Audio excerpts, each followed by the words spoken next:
सुनिए जी, ये चूल्हा कैसे जलता है? आंख में बहुत धुआं लग रहा है। अरे डार्लिंग, फूंक मारो फूंक, अभी तो तुम्हें गोबर का गोईठा भी ठोकना है। What? Go chips?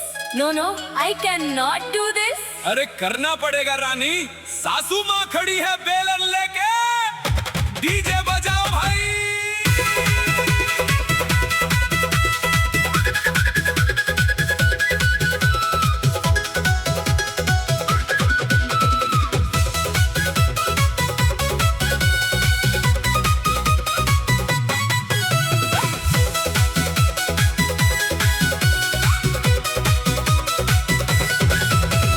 Jeans T shirt को छोड़ के गोरी पहली हिल तू पीला साड़ी। लंदन की मैम देखो बन गई बा अब तो पक्की भोजपुरिया नारी। चम चम चम चम चम के बिंदिया उड़ गई बा तो हार अब निंदिया। मैम लंदन वाली अब लिट्टी चोखा खाए रे, देख के ससुर जी के धीरे से घूंघट उठाए रे।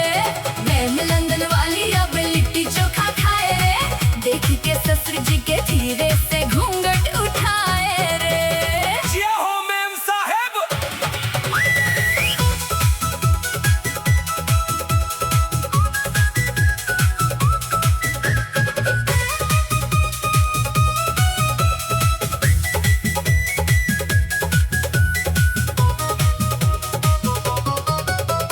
सासू जी हमको बहुत डांटती है, सुबह सुबह उठ कर झाड़ू थमाती है। कहती है लूर लक्षण सीखो बिटिया, इंग्लिश भूल के बोलो ठेठ बोलिया।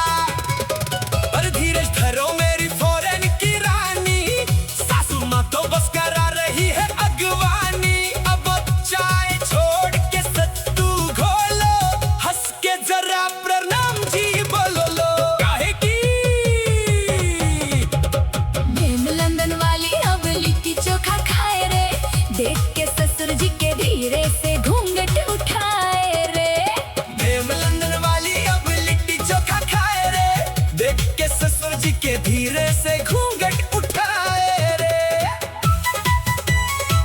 अजी सुनते हो, पड़ोस की चाची पूछ रही थी कि क्या लंदन में भी छठ पूजा होती है? अरे बोल दो चाची से कि इस बार लंदन की ठेकुआ भी तुम ही बनाओगी।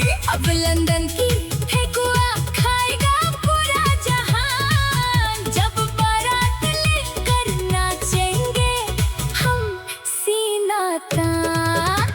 मैम लंदन वाली अब लिट्टी चोखा खाए रे, देख के ससुर जी के धीरे से घूंघट उठाए रे। मैम लंदन वाली अब लिट्टी चोखा खाए रे, देख के ससुर जी के धीरे से घूंघट उठाए रे। जीजा जी, डीजे का वॉल्यूम थोड़ा और बढ़ा दो, मुझे कमरिया स्टेप करना है। अरे जियो रे हमारे मैम साहब।